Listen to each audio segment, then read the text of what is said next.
Hey everybody, it's Jason with Parallel Reality coming back with you today with an article from Bleeding Fool dated November 1st, and it is called Why the Failing American Comic Industry Have Elevated ComicsGate.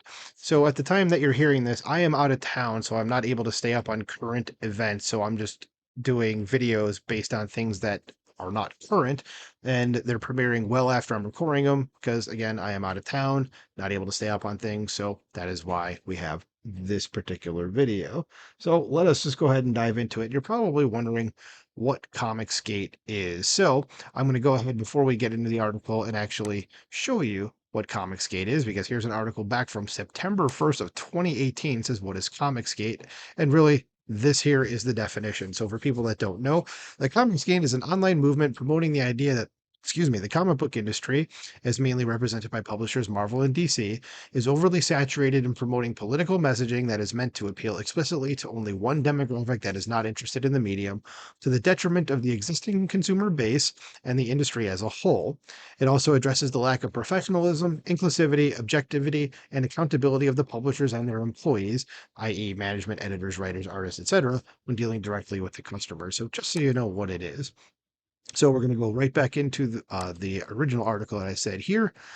And again, why is the failing American comic industry why they elevated ComicsGate? So it says Valerie D'Orazio, a former editor and writer at both Marvel and DC Comics, tweeted a detailed thread recently dealing with the fan movement known as ComicsGate and its relationship with the mainstream comic industry and media.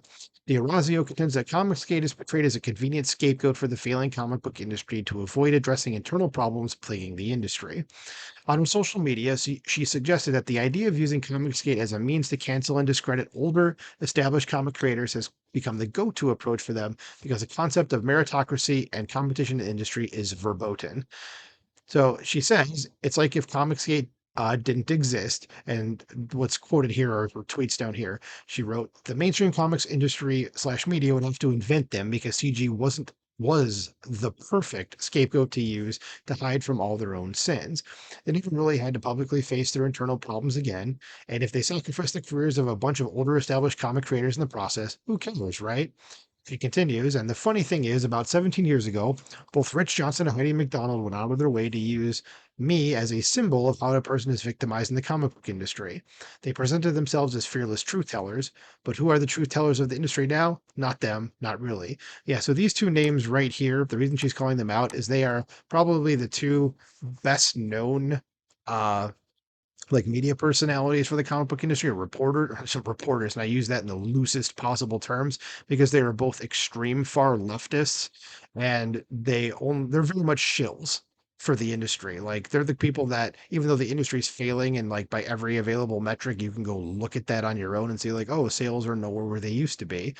These two are like, no, that's not happening. So like they're people that are just reactionary for the sake of being reactionary, and like I said, use journalists or reporter around them with the loosest possible definition because they're really not.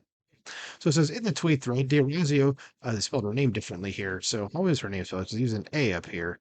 So right here. So it's with an O. Okay, that's what I thought. It says in the tweet thread, D'Orazio took Heidi McDonald, editor-in-chief of The Beat. I think it's the Comics Beat, or is it The Beat?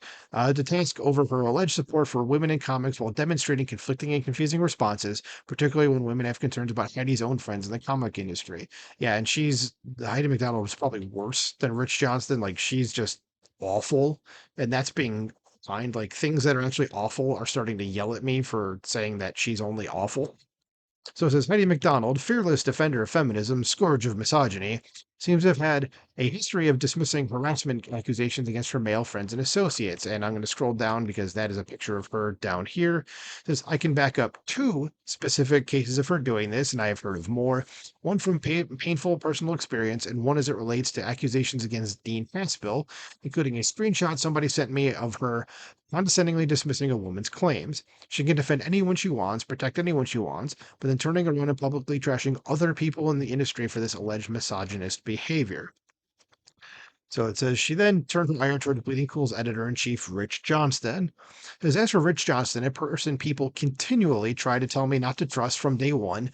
I'm going to be as charitable as I can here. The impression I got from him was that when you've done the comics journalism slash gossip stuff for as long as he has, things get really, really complicated. There's a lot of checkmate. I'm leaving it at that. So we'll skip over the embedded tweet because that's kind of reviews it. So it says, D'Orazio suggests that canceling talented individuals could benefit those seeking job security or opportunities, and therefore the utility of ComicsGate for SJWs, that's social justice warriors, seeking to brand and cancel individuals or win arguments may simply be the strategy used to keep their jobs.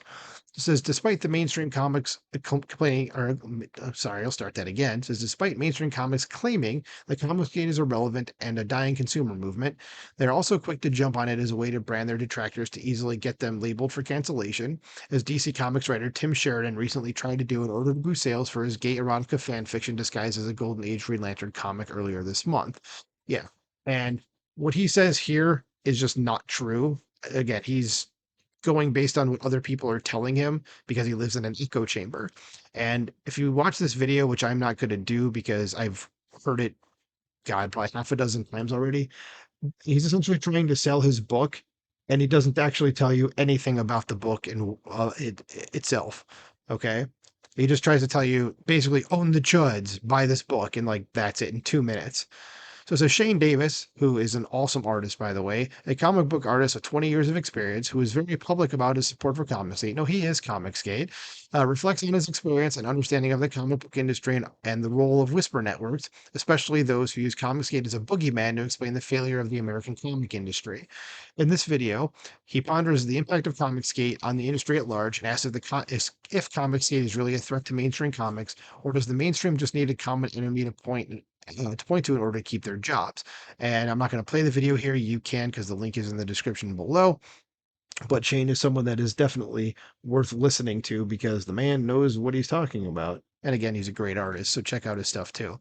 So some of this fallout may have encouraged former DC creator Gordon Murphy, who is this person right here, to admit that Comicsgate is a response to the social justice cancer that has infected the mainstream comics industry. And yep. Oh, yeah. And if you need to know about this situation, yeah, basically, this person here is a trans writer named Magdalene Visaggio who tried to say that Sean Gordon Murphy was love bombing her, him, whatever that is. I don't know. And then like he basically he was like, "What the hell are you talking about?" sort of thing, and then she and her cronies like went after the dude. Yeah, it's kind of messed up. Says, how do you think the ComicsGate movement has impacted the American comic book industry? Sound off in the comments below. Yeah, yeah, they're pulling away readers, I think, and yeah, be ComicsGate, don't be mainstream. ComicsGate is the way comics should be. It's just comics just are fun without a political agenda and just go and have a good time. And whereas comics these days, like here's a picture that personifies it, at least this right here. Ask me about my feminist agenda. Comics have gone extremely far left and they don't seem to care. So if you're ComicsGate, let me know in the comments below. I'd love to talk to you. But let me know what you think about this as a whole in the comments below. Like, share, subscribe, and I'll talk to you soon. Bye.